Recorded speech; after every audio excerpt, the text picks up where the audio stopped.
Good afternoon. My name is Donna Feazell, and I am your host of The Edge on IC Radio, your source for news and entertainment. You can also find us on television, channel 182 on Charter Communications and Abundance Television, found on Roku, Apple TV, and Amazon Fire. We're talking about one of my favorite topics, and that is gardening. We just finished up with one just a few minutes ago, but we're going to talk about pre-planting steps to starting a garden. And I'm going to tell you, it's my most favorite time of the year. Now, I love Christmas, but I also love planting a garden. And so the best thing you want to do is choose the best month to start the garden. Now you can look and you can see some ice out there. We don't get that much, but I'm going to tell you, it was a really, really weird winter season this year. I thought spring was never going to spring out there. I thought spring had decided not to come this year because we have had a lot of cold weather. It's beginning to warm up a little bit outside. It's a little bit rainy today, but that's okay because I have planted a few things outside and it's just going to be good for them. So typically, according to this author at thespruce.com, going ahead and check it out. Typically, seeds and plants are put in the ground in early spring. As soon as the soil has no longer frozen, there's no longer a threat of frost, but we had a late frost this year, and it killed a lot of, I'm glad I started a garden inside. I highly recommend you do that. Start it inside, then that way you're not so tempted to go out and plant the seeds in, and then nothing happens. Okay, it's got to warm up, and it's got to be workable. Can't be frozen, okay? So there's a general rule about cost. Some vegetables and flowers and other plants require planting seasons such as mid-spring and early summer, late summer, fall, usually for spring blooms and for harvest. So depending on whatever your zone is, okay? So you need to make sure you check out that zone as well. Now here's a tip, and I really like this one. Some plants like lettuce can be planted in the cooler temperatures in both spring and in fall. But let me tell you what I did. So we have this garden inside. I have a garden inside the house. It's a hydroponics garden. And so I've learned some things to do and what not to do. I've written it back in a little book right here, what you don't need to do with the hydroponics. One of those things would be planting bean seeds. And it's not because it can't be done. What happens is you plant them, they're going to have bigger roots than, say, lettuce does, okay? So you've got big old fat roots. And so they're in, say, the edge. It's kind of like a pole like that. It has little holes in it. Water pumps in, goes all around the whole garden area. And again, it's all the inside. It's really clean and something you can do. Eat lettuce all year long if you want to. And without paying $5 for just like a little handful of lettuce, you can grow it yourself. This thing has already paid for itself. It was like $100 and something. Got it on Amazon.com. So with that said, beans, the problem with beans is they'll grow, and there were like 9 little holes in this one little area. And so the first one grew like crazy, and they're big, huge roots. But the problem is he hogged up all the water. And so this one over here hogged up all the water, so that meant that none of the other seeds got any, they hardly ever grew at all. So it is best, if you're going to plant beans, peanuts, anything like that, that you're going ahead and sprout them in paper towels. And so, I mean, I really enjoyed doing that. That was a good thing to do this year. So anyway, that's a grand thing to do. Okay, now let's go ahead and get back to learning about the hardiness zones, and let's talk about that. Wherever you live in the United States, you're going to be able to find when and where you need to plant your things. Now, this is from the USDA, which is a reliable source right there. USDA Plant Hardiness Zone Map. Now, I'm going to say this about Alabama. You see Alabama way down there in the south of Alabama. So Alabama is actually 2 zones because we have the mountains. I live in North Alabama, so we have the mountains here. And then South Alabama is a whole different world right down there. I mean, they're kind of Florida-like. In other words, it's really, really hot, really humid. You got the ocean and all that stuff down there. So we're up on the mountains, so it's colder here, warmer down there. It'd be neat to live down there in the wintertime and then come back up here for, you know what I mean, for the summer. But anyway. That's your plant hardiness zone. So if you are living, say, in New York, or you're living in Maine, anywhere out west, California, those areas, you're going to have a totally different zone than we do. And so before you buy your plants, you really do need to know that zone. So learning about the USDA hardiness zone will help you choose your plants, because Not every plant is going to work in every zone. Like we were in California and visiting out there, and it was a business trip, so Phil got to go with me. And we saw bird of paradise everywhere.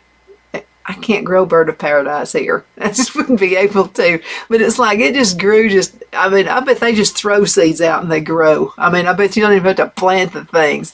But it's a beautiful, beautiful plant. I wish we could grow it here, but I just can't. So there's no point in getting it, and I'll just kill it. That'll help you choose your plants. While others prefer growing in your region, the hardiness zone map divides the United States into 13 areas.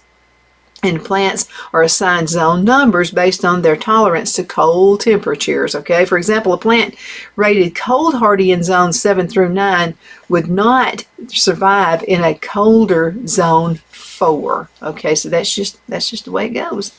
That's the law of the land. And so let's also talk about pairing companion plants. I do this all the time. So I'll have my tomatoes. I want to plant some basil in there close to those tomatoes. It probably doesn't even make a difference whatsoever in this whole wide world, but it does to me. But let's just see what they have to say about this. So in addition to the climate, plants need to be grown like near-minded plants for optimal growth and health. There are many benefits to companion planting. So companion plants that share specific sunlight and moisture needs, they can thrive together. For example, you can't plant sun-loving and shade-loving plants in the same area. They're just not going to make it. They won't survive. The same thing goes for planting thirsty plants next to drought-tolerant plants. Like rosemary is pretty much, you could grow rosemary everywhere, but I wouldn't be able to plant tomatoes with it. It's just not going to work because tomatoes love water. And cucumbers just live off of water. Watermelon, you'd never put that by some of the other plants that really can't tolerate a whole lot of water.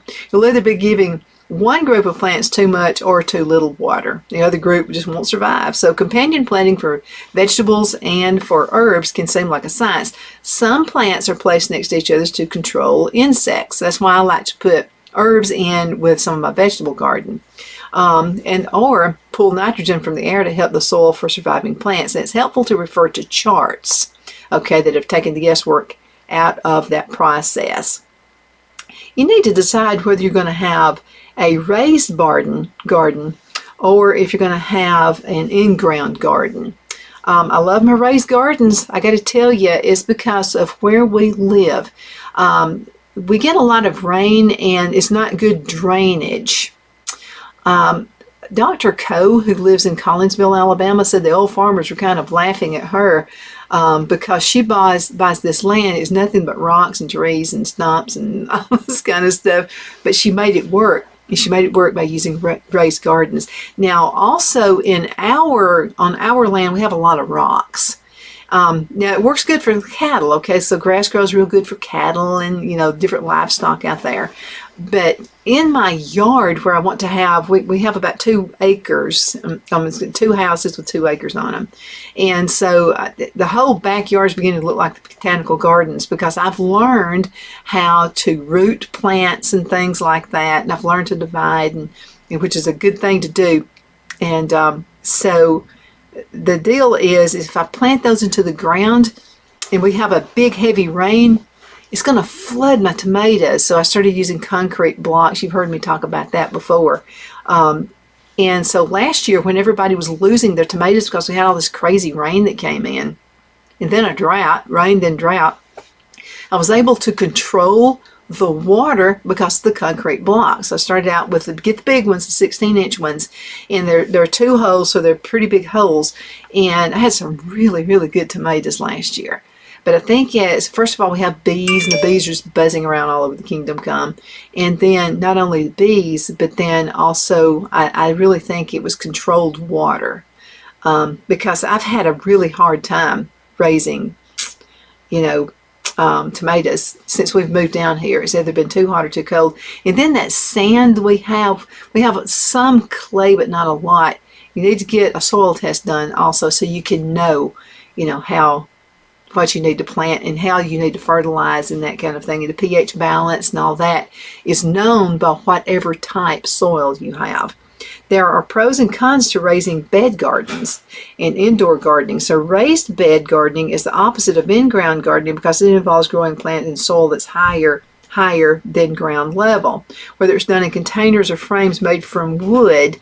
And those are good. We used to use the wood frames, but they will rot because you really don't need to use treated lumber. So we used, the I guess you would call it the not treated lumber, I guess. I don't know what you call it. But anyway, they didn't last but about 2 or 3 years. So the concrete actually lasts. Now don't use cinder blocks. Use concrete blocks. There's a difference between the two. Now, also, you can actually have a garden with bales of hay. Isn't that amazing? You can make a garden out of almost anything. So here are some quick pros and cons of gardening, of raised beds. So raised bed gardening pros: minimal bending down. That's nice.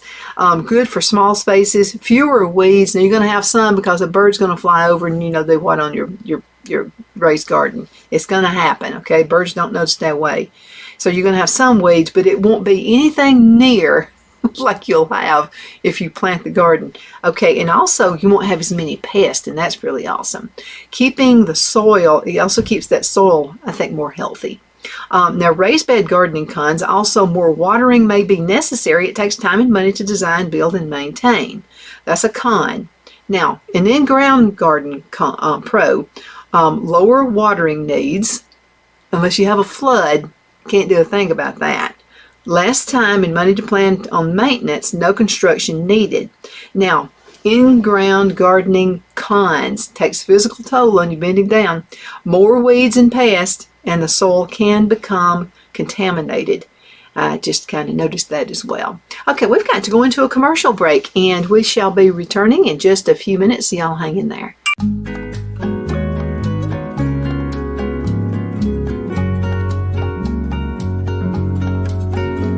At Lamone's Mexican Restaurant, located in Henniger, Alabama, and voted Best Mexican Restaurant of DeKalb County, Alabama 2020, we're here to serve you with authentic Mexican cuisine. Order easily online by going to lamonsmex.com or call 256-657-3999 to place your order.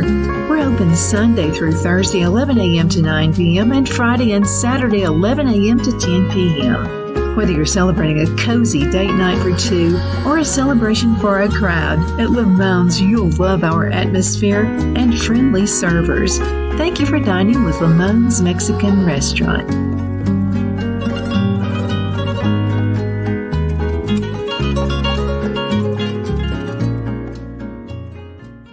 Let Rhonda at Rhonda's Elite Tax LLC take the burden off you for all your tax needs. I know because Rhonda has been taking care of my business since 2013. I feel Rhonda works for me because she knows the direct questions to ask to better benefit my unique business in order for me to get back the biggest refund possible.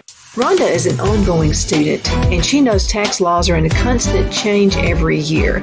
Call 256-281-9903 for an appointment to take the dread out of getting your taxes done. Rhonda is located at 11968 U.S. Highway 431 in Boaz. Again, that number is 256-281-9903. And let Rhonda's Elite Tax LLC champion your personal and business taxes.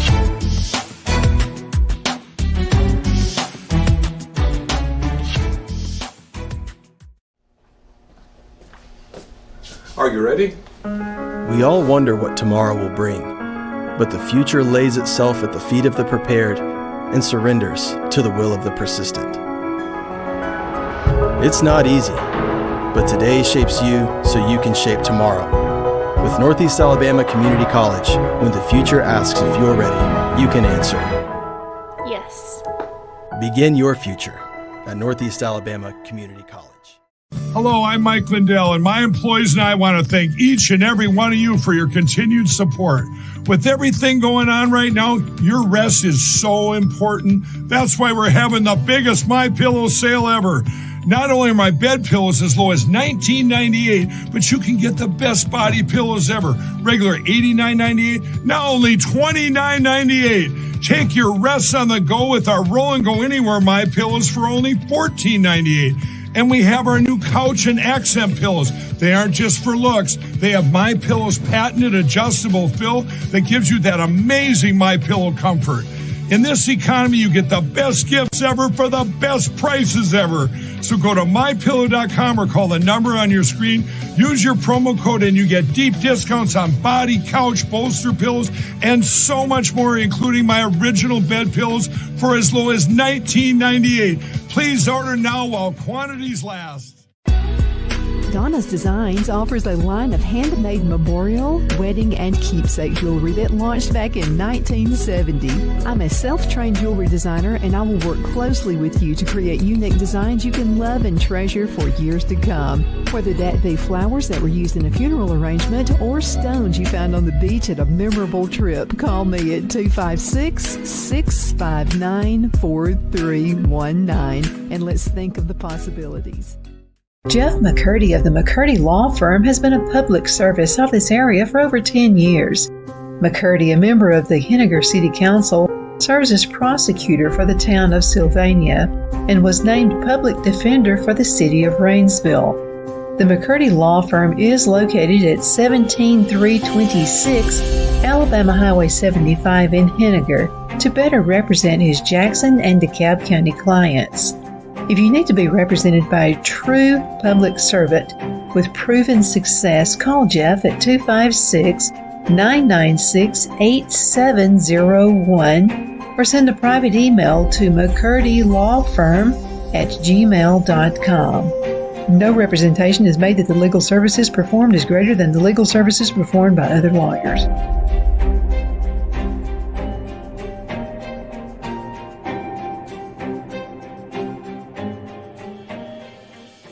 At Liberty Bank, we're all about community, whether it's to help with a charity fundraiser or help families in need. Toys at Christmas or a local football team, we're here for you. You see, we realize the importance of family. Sometimes it's to build a new home or necessary home repairs. We're here for you. If you like the feel of a small town bank with all the conveniences of a big city bank, we're here to serve you. You will find us at any of our convenient locations in DeKalb, Marshall, Etowah, and Blount counties in North Alabama. You can call and speak with any of our friendly staff at 256-659-2175 or check us out on the web at libertybankal.com. And thank you for your support of our community. Member FDIC Equal Housing Lender.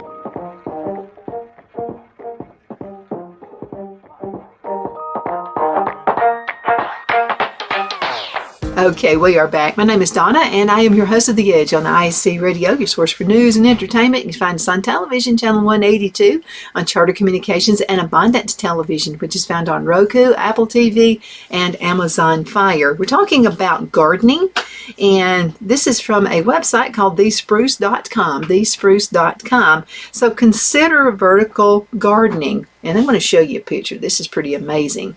So we ordered I forgot how many hundred of the concrete blocks for the new garden that we have. Now, what came with it are pallets. So this is something I'm going to do too. So this is going to be something new for me and you to work on. Okay, that looks like a pallet right there. Now you'll have to have some wood under it so it's going to hold the dirt and everything in. But I think that's a great idea. So if you have a small space or live in an urban setting, you can still have a beautiful and bountiful vertical garden. Just try planting succulents, your flowering vines, ornamental grasses, fruits and vegetables on fences and walls. Just use wall pockets, use wall bags, repurposed bottles, or trellis to build your garden. And if you don't have a fence or a wall to build a vertical garden, you can find stackable vertical planters in garden stores anywhere that you might want to go and start that garden. That is an awesome idea. So I saw a video of this guy, and so he had these pallets. And again, so what he does is under the pallets, he puts a 2x4 under it, and then under each one, he kind of builds a little shelf. So what, there are about 5 or 6 of those little pallets that you can work with. And then he puts these hooks on the back of it, and he actually hooked it up to his house.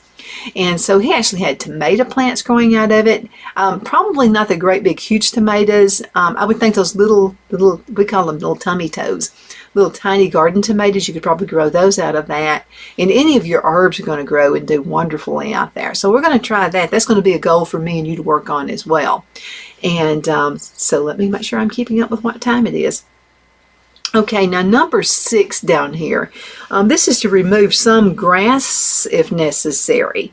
If you can't see an empty space for a garden, you may have the option of removing a small portion of the lawn, but there are several effective organic methods to removing grass and the roots that go along with it so you can start your garden.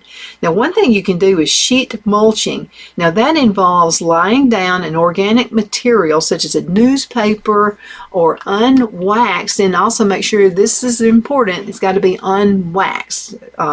You can use unwaxed pieces of cardboard, paper, old boxes, that kind of thing. And by the way, if it's a box you received, say, your Amazon from, and you received your Amazon order from that, make sure you tear off all of the tape as well, because that's not organic, and that does not need to be going, it won't break down, okay? It's just going to wind up being in the way.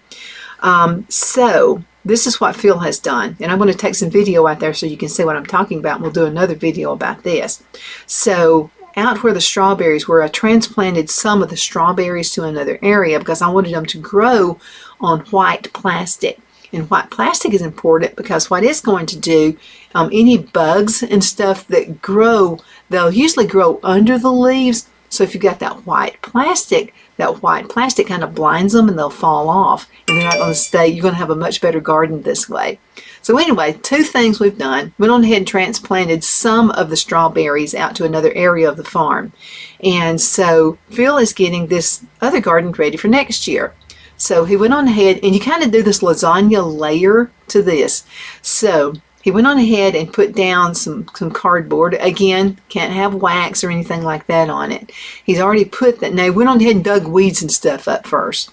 Then he puts that down. He levels it off. And then he puts the white plastic down.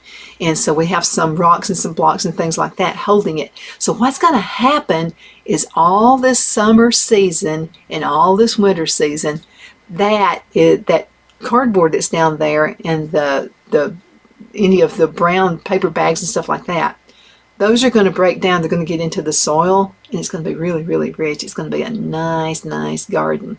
And I can hardly wait. I'm not sure what I'm going to plant there yet, but I'm really excited. Can't even wait for next year for that to happen. So that's called sheet mulching. So again, you're going to be ready next year to have your little garden. And guess what? No weeding.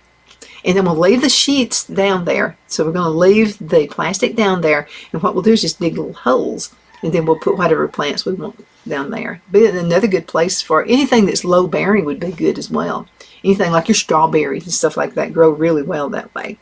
Solarization kills grass and weeds by utilizing the heat of the sun to bake the soil to a high temperature. So what you can do is lay a clear plastic tarp over mowed wet grass, and the sun will scorch that grass away in just about 4 weeks. Isn't that an awesome way to weed? And then all you got to do is dig up that dead grass to add some compost and plant your garden bed. That's such an easy thing to do. Okay, so again, lay down some clear plastic tarp over mowed wet grass. You got to wet it down if it hasn't been raining. And then the sun's going to scorch that grass away in just about 4 weeks. Then you dig it up, add compost, plant your garden bed. I love that idea.